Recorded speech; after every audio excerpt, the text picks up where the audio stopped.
Good morning.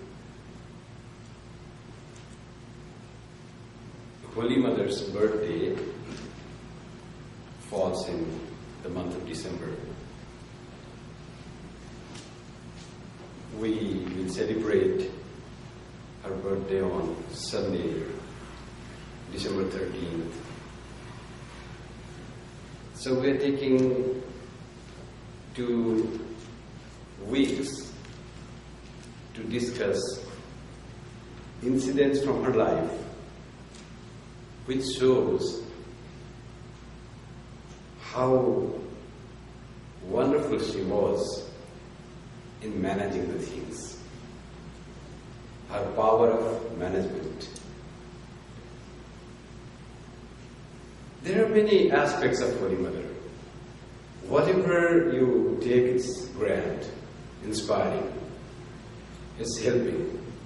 But what matters us most is how she could manage the things. That when we study those incidents, it reflects and it inspires us. We could also work those situations much easily the way she had done. Those become example for our life. In fact, we all practice management. We manage our homes. We manage our working place in a small way. If we are a manager in our office, we manage many persons and we manage works. If we are entrepreneurs, we manage the big corporates. But still we find when we come back home, we are frustrated. We are unhappy. Why? Because we have not learned to manage ourselves. We are expert in managing the things at a macro level, but have not learned the skill of managing at a micro level, at the personal level. Holy Mother's life shows us how we can manage ourselves so that our work, our life is a happy life. When we are happy, cheerful, only then we can think of making others happy.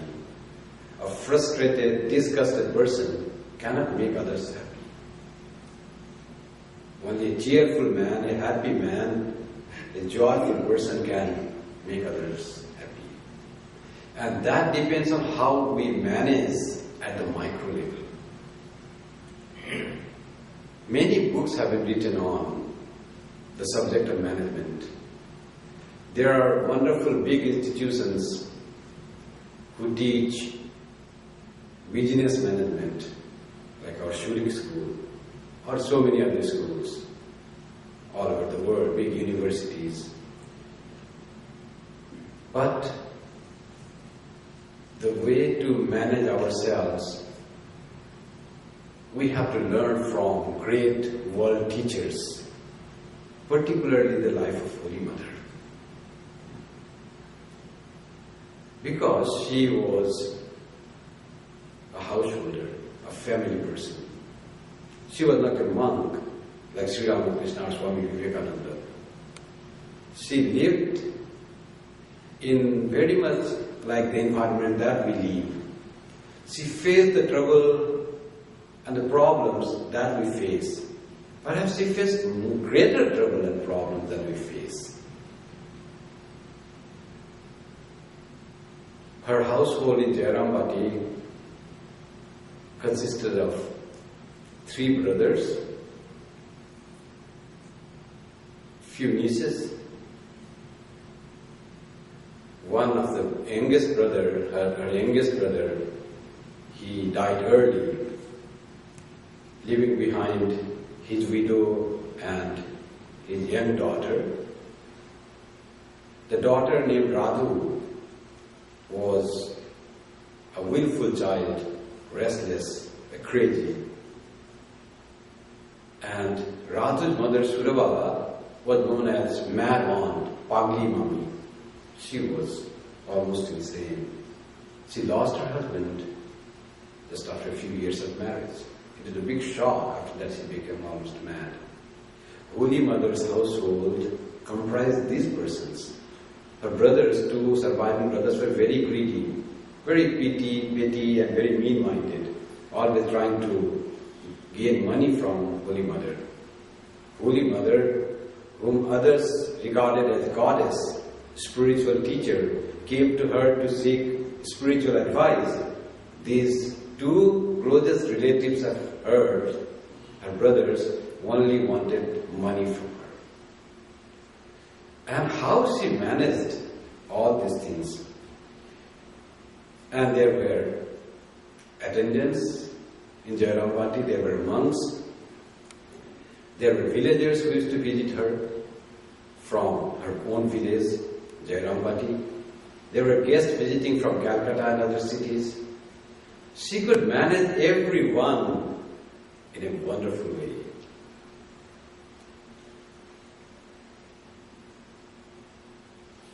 Today we'll discuss how Holy Mother managed her household. Now, Sri Ramakrishna and Swami Vivekananda chose their disciples or associates who were very intelligent. For example, Sri Ramakrishna's disciples all were learned except one. Intelligent, deeply spiritual. But what about Holy Mother's associates?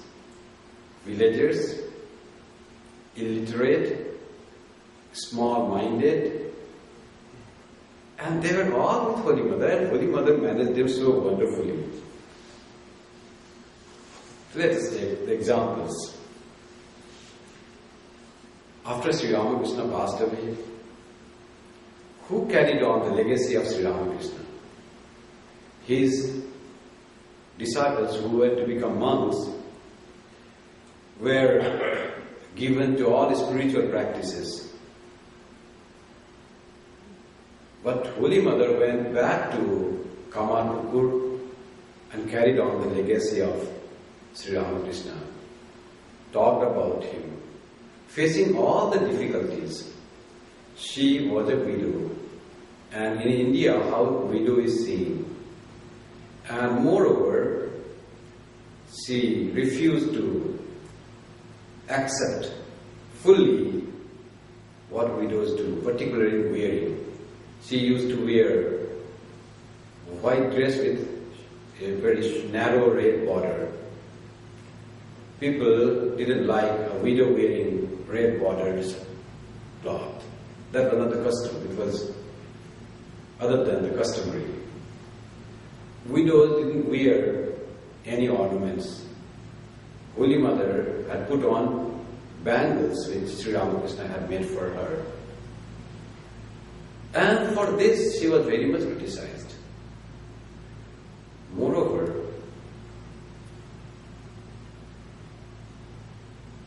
she used to get pension of Sri Ramakrishna's work, and her own nephew said, she is in Kamarpukur and widow, why does she need money? He just told the temple authorities and temple authorities stopped the money. Her own nephew. This all came to her and she didn't complain anything. Any injustice done to her, any criticism said to her, she didn't complain anywhere. Sri Ramakrishna had told her. The strength behind, the power behind her managing herself was Sri Ramakrishna. Sri Ramakrishna said, don't put off your bangles. I have gone from this room to that room. I am not dead. Don't wear a a widow's dress. So Holy Mother complied to that. When Sri Ramakrishna said to her in vision, it was a great power, the strength was coming from Sri Ramakrishna himself. Whole village, whole world may criticize her. But why will she listen to that when Sri Ramakrishna was with her? There in Kamarpur, it was all poverty, in such a degree that she used to collect the greens that grew in the field and used to with that greens, shark and rice. Poverty was to such a degree she didn't have money to buy even the salt. She couldn't season that green with salt. Many days she had to go without even having the salt and only the greens which you collect, bethua shark and the rice. For wearing very few clothes, maybe that one, only one or two. And with the time, it was all torn. There were holes in the cloth. And she used to tie the cloth so that the hole is covered. But she never asked any of Sri Ramakrishna's disciples that you see I am having such a difficult time. All managing with the help of God. Complete surrender to the will of God. No complaint of any sort, no complaint against his nephew, no complaint against the villagers, no complaint against the God. That was how Sri Ramakrishna and Holy Mother managed herself. Later on, from there, Yam came one day to Jairambati to meet Mother. She saw Mother in such a startling situation, such a great poverty. Then he told, and he himself started helping her, sending some money, 5 rupees a month or something like that. That is a big amount that time. One could survive a little more with a little more than that. She could at least buy some salt and some oil to cook food. And she told, Yam or Mahendranath Gupta, who recorded the Gospel, he told other people the condition of Holy Mother. Everyone had forgotten about Holy Mother. Sri Ramakrishna passed away. The would-be monastic disciples were busy in their attempt to see God. The householder disciples had gone home and busy with what Sri Ramakrishna taught them and remembering taking the name of God. Who thought of Holy Mother? Now the things after Yam saw, the things started changing. But Holy Mother, for her it was difficult to stay in Kamarpur anymore.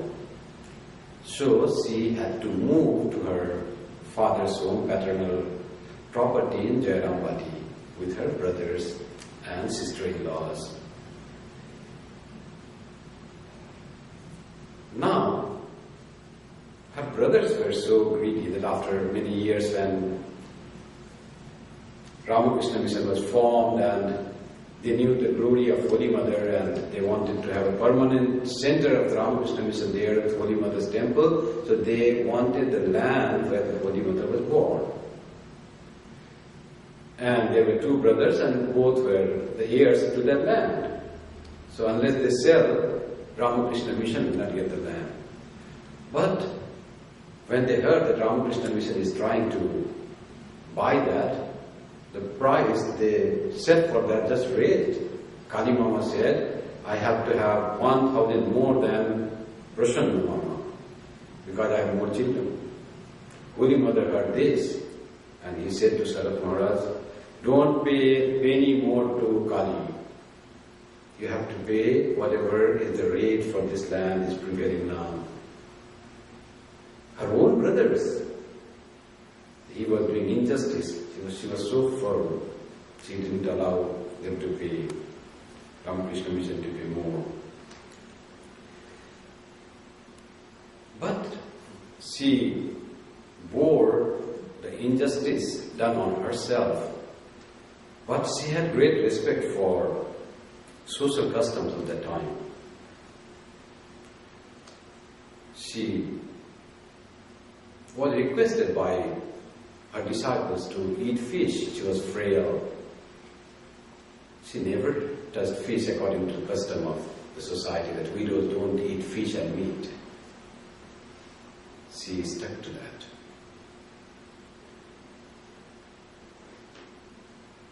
Once, in the village, she hired some Muslims to repair the building, her house, and put the fence. Custom was there that those persons were not hired in the village. If anyone hired, those were not allowed, they had to pay more taxes for that. Punishment.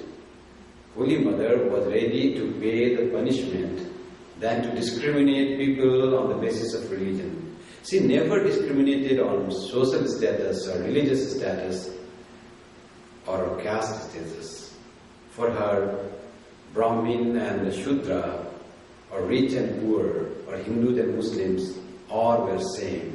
How she managed with equanimity of vision to everything in her life.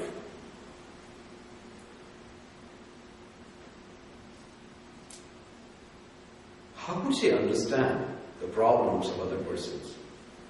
One, Prabodh Chandra Chattopadhyay was the headmaster of a school near Jairambati. He had some problem with his relatives, big problems. And he came to my Holy Mother and related whatever is going to happen to her. Big quarrel, some struggle, strife was going on. And after saying that, it had already become evening and he was going back to his village. Holy Mother, knowing that, said, "No, you can't go now.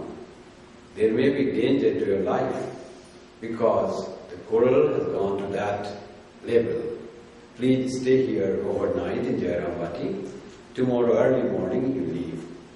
How much of thought she had for other person's interest.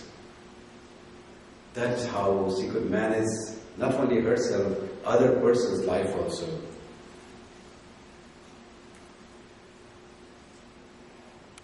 There was one Joginda Das. He had 3 daughters. And how you know, in India and China and these Asian countries, they have craze for having sons. Because he had only daughters, one after another, and as was understood at times, and that Joginda Das put all the blame for having daughters on his wife. Because of you, I am having daughters. You cannot bear one son for me.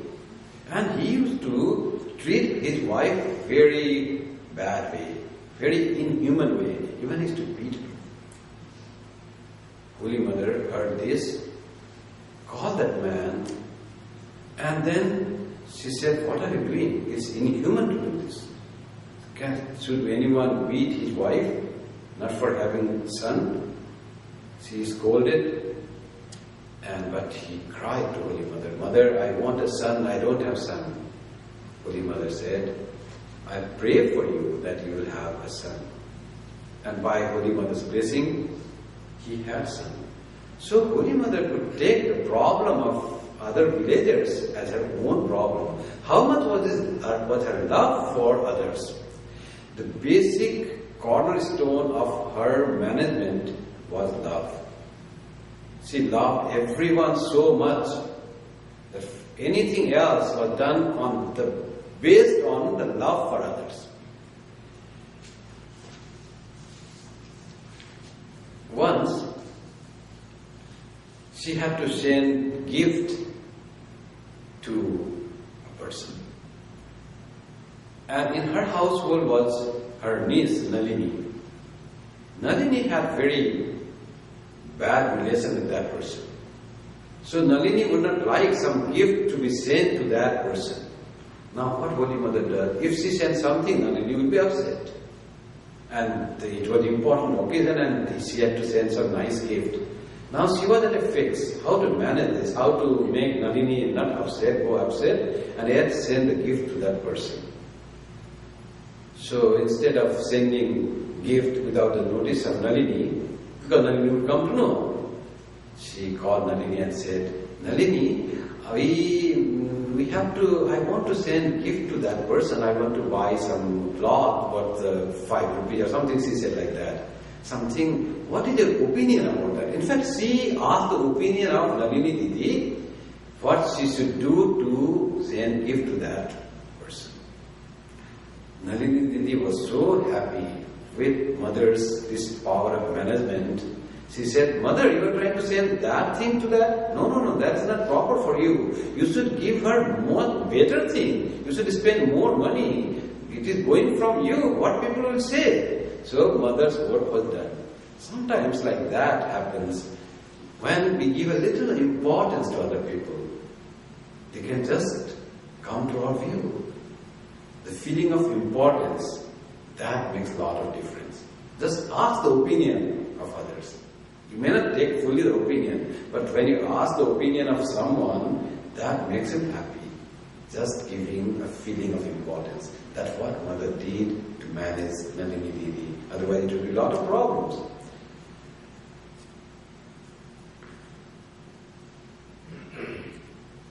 Her love for Nivedita was so much. There was one old throw on her body at night she used to throw, and it was all torn. Once one of her attendant, who later became monastic member, monastic disciple, Kripamayananda Maharaj, whose story of her incidents with Holy Mother is recorded in a DVD published by Hollywood Center. Kripamayananda Maharaj, Swami Gaurishwarananda.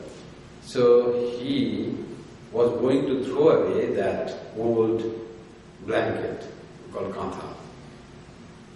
Holy Mother saw and said, "What are you doing there?"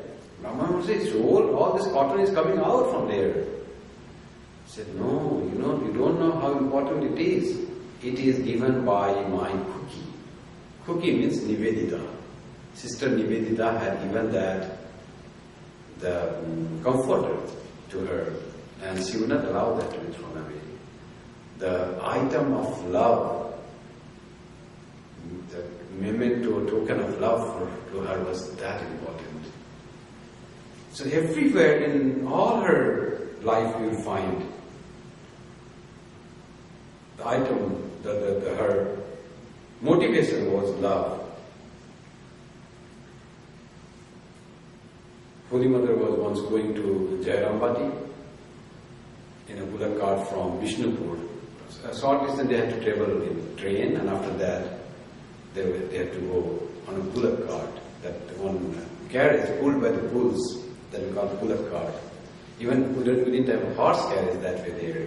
In the villages it was the bullock carts that were the common things, or people had to walk. So Mother used to travel by the bullock cart. While going, they had to do a long distance, and on the way they had to cook food and offer some to Sri Ramakrishna and eat. While the food was being put in a jungle, the food was cooked in an earthen pot. When food was almost half cooked and they had to throw water from the rice, when they lifted, the pot broke and rice all spread there. Now how to offer to Sri Ramakrishna? Sri Mother was ready for the offering, which she every day she did. There was no time to cook other food. There was no other cooking thing also. The shop was far away. Holy Mother said, "Don't worry. Whatever food is there on the ground, leave that. Whatever is above that, just you take the upper portion and offer that to Thakur." And she said, "Thakur, take this, eat this." And Thakur accepted that. And then she called everyone, "Come, take this upper portion and eat whatever is remaining." And let us proceed from there. How she managed the things. Other person might be very angry. What did you do? How will I offer my Thakur? Just her peace, calm and presence of mind. While saying the Holy Mother's power of management, we must not forget how she managed the very difficult situation when she met that dacoit on the way. She was a young girl going for the first time to Dakshineshwar, and there was a big meadow, big field, where there were no houses, no village. And on the way, she got tired. Her companions They were walking faster and they knew that this meadow was infested with dacoits. It's called Telo Belo Mart, the field of Telo Belo. Dacoits are highway robbers. And Holy Mother lagged behind, her companions went forward, evening fell, and it was apprehended that there is some danger. Really it happened. It was almost dusk, and Holy Mother sees a tall-looking person, black complexion, coming towards herself. And he said in a very hoarse voice, "Who is going there?" Imminent danger, big stick, and they used to kill people, rob whatever they had, and if they only one young girl, no one to protect her. What she will do? Dangerous situation. How she manages the situation? She says, "Oh Father, you have come here. I am your daughter Sarada going to meet your son-in-law." Just she made that relation with that person, that robber, and made him her father, and treated him like that, and addressed him as father. "Father, I am your daughter Sarada going to meet your son-in-law in Dakshineswar in Calcutta." And luckily, then after that, sometimes she saw that robbers, one lady coming, she understood she must be robber's wife. And she came forward and she clasped her, hugged her and said, "Mother, I met you. I have not met this father and mother. What would happen to me? It is infested with robbers." That himself was a robber, that person. "It is infested with robbers. Now I have no danger." She says in such a sincere manner and sincere attitude, that person, that lady and that robber, they felt that yes, she is our daughter. They said, "Don't worry, we are here for you." And not only that, they took her to a nearby village on her way onwards. And that gentleman who used to rob other people's, he kept guard all night away. You go, two ladies, the girl and the lady go inside and sleep in the house, and I will keep guard that no harm is done to my daughter and my wife. And they rested that night.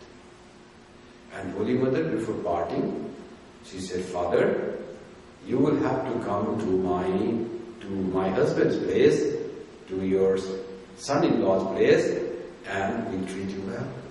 She invited. So that relation, how she managed that situation, very difficult. She was not afraid, not scared. But just she reversed the heart of that person and turned it to the father's heart. And later on, that robber really went to see Sri Ramakrishna. And Sri Ramakrishna also treated him like father-in-law. So how Holy Mother's power of managing the things when the things come in that way.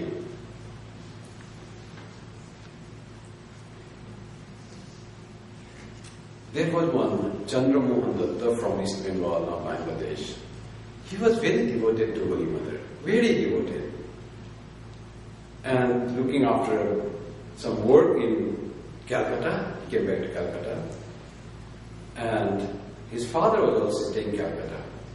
After some time, father died one day. He was very sad, but the Chandra Mohan Datta was very poor. Where he will go after this bereavement? He went to Holy Mother and told her that, "Mother, my father died. I don't have any money. I think I will not do any Shraddha ceremony, that rites when one dies, obsequial rites or what they call." Holy Mother said, "How will you do that? What your relatives will say, what your brothers will say. You have to perform the last rites for your father." "But Mother, I don't have money. I am so poor." "Don't worry. I'll take this money, 200 or 300 rupees." She took out and said, "Don't tell about this to anyone, not even to Sarat." Sarat was his attendant, Swami Sharadananda, who looked after this. If you tell to the monks, they don't understand the difficulties of the householders. They may feel that I have been too generous, or you are extorting something by saying good words to me. They will not understand you. Don't tell it to anyone. Her love was so much. Like this, she used to give money to many persons. Whatever people gifted to her, it was just for distribution to the people who really needed that. Her heart was so great. Holy Mother's love was so unique, but she was so firm also sometimes. She was very firm.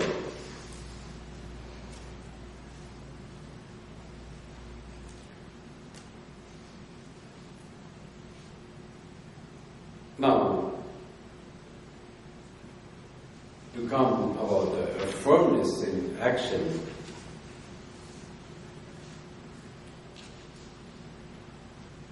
is once it was said that Perumal is accepting the monks who were revolutionaries.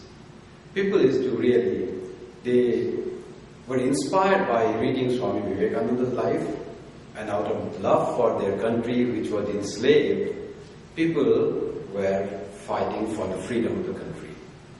Some of them thought that this fighting for the freedom is not the ultimate goal. Unless we make ourselves a great character, unless we try to free ourselves, we cannot do the great work by just killing one or two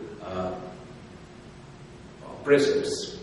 So they thought of taking to a monastic life. They joined the order. Many people were coming who were revolutionaries. And when British government saw this, they thought that they are taking shelter, when these revolutionaries are taking shelter in Ramakrishna Mission and doing that in their worst terrorist activities for the government, against the government. So Ramakrishna Mission was not a good book in British government's eyes. Some of the friends of this mission said, because they are joining, so British government has sore eye on the Ramakrishna Mission. It will create problems. And they suggested that those people be not accepted to join the order. Things went to Holy Mother. Then Holy Mother said, those who have left the freedom struggle and want to build up their life in search of God, they will stay, no matter how the government looks at the activities of the mission. Mission is not associated with any political activity. There can be no political activity from the mission. But those who give up political activity and come and join the mission, there will be place in the mission for them here. Either those who want to stay here as a monk, or all monks leave. So there is no way sending anyone who wants to become a monk and joins the order. How firm was Holy Mother?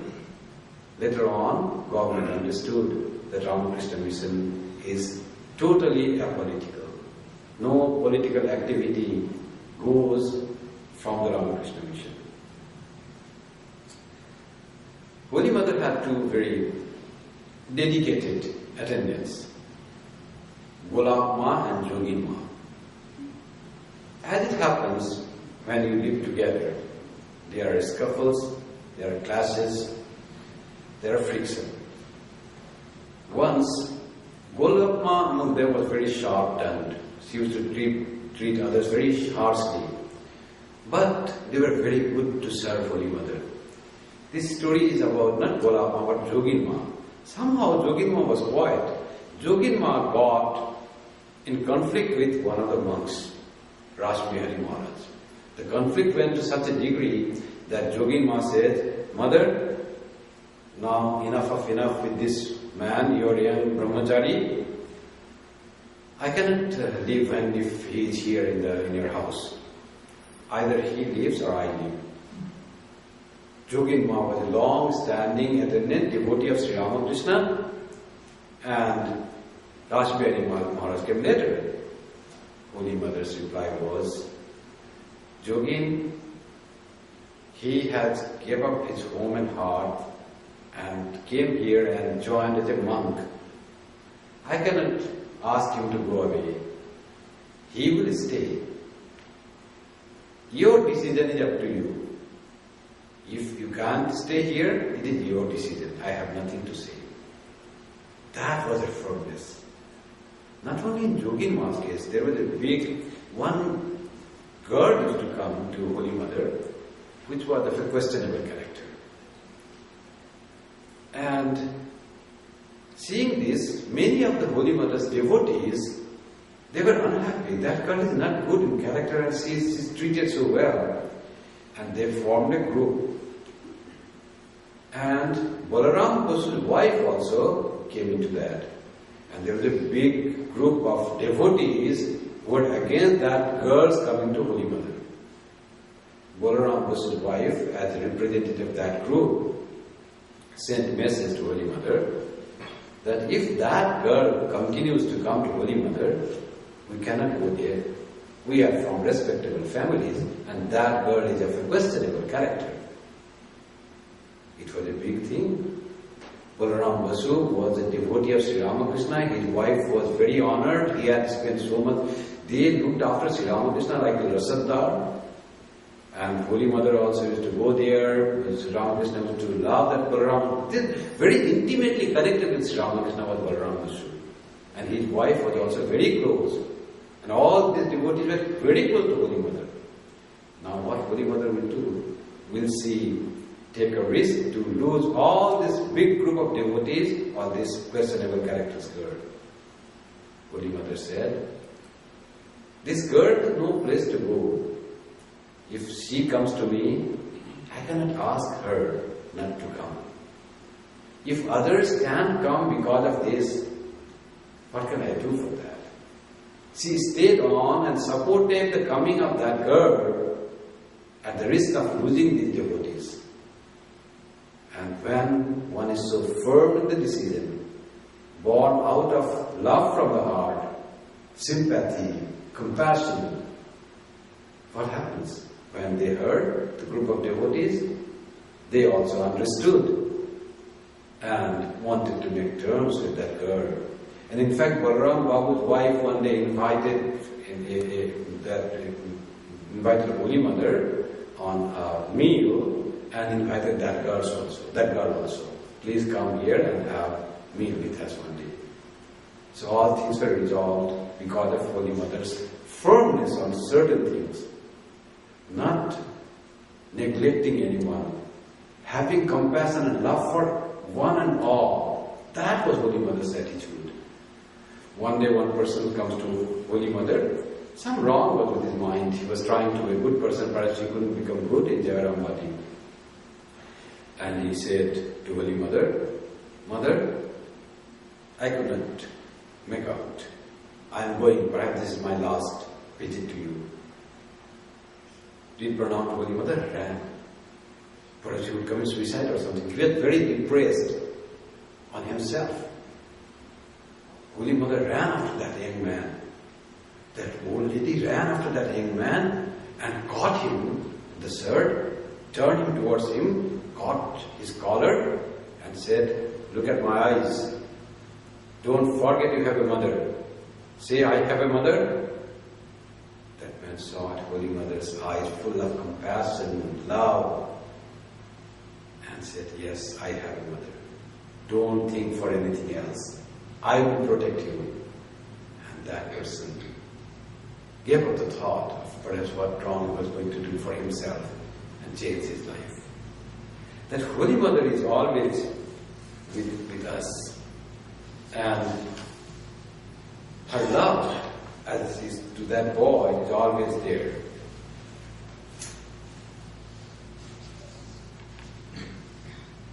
The story that was read in the reading from Nikhilananda's book, How to Love All Equally. It's so difficult to love all equally. Some of us even don't want that I should be loved equally. I should be loved more than others. In fact, when one loves so much, each one feels that I am perhaps loved more than others. But we want to love more than others. To Sri Ramakrishna's disciples, everyone felt that Sri Ramakrishna loved him more than others.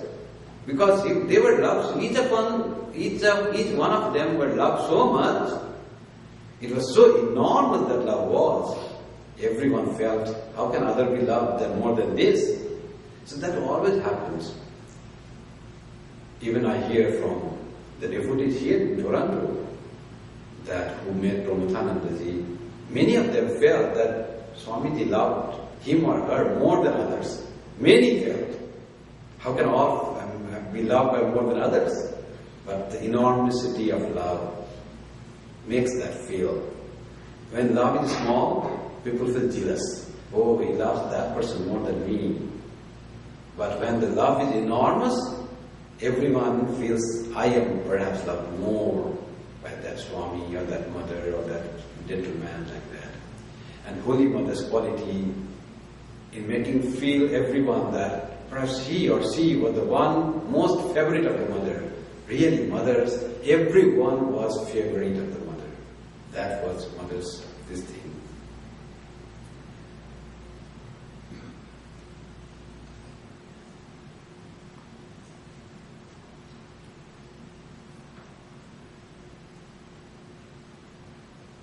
Let me read from Swami Medhasanandaji of our Japan Center. Often when a modern day housewife is asked about her career, she may be a little diffident in her response, saying that she is just a housewife. But one shouldn't feel this way at all, because as we see from the life of Holy Mother, if conducted with the proper spirit and motivation, this life choice is most important. Children can raise to greatness when the mother is also great. Think of Sri Ramakrishna, Holy Mother, Swami Vivekananda and others. How great were their mothers.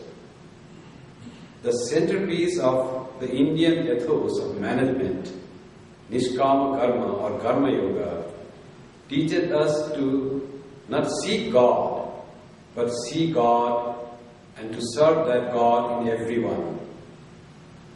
God is not only in the temple or in the teacher. He is everywhere, in everyone around us. Serve, but don't expect anything in return. Love, but don't become attached. Be active, but remain calm and quiet. Strive for the best, but be prepared for the worst. Lead, but don't be egotistic. Enjoy, but practice restraint. Live this life well, but be prepared for death. Be rigid, but at the same time, be flexible. Be like steel, not iron. Be honest, but at the same time, be practical. Holy Mother was the living example of all these principles. If we can strive to imbibe these practices into our own lives, we too will surely become successful at managing our personal affairs, our families, and our workplaces. Next Sunday is Holy Mother's birthday celebration. On 13th, on 20th is the second part of Holy Mother's management, how she managed the monks and how she guided the Ramakrishna mission. That we will discuss next time.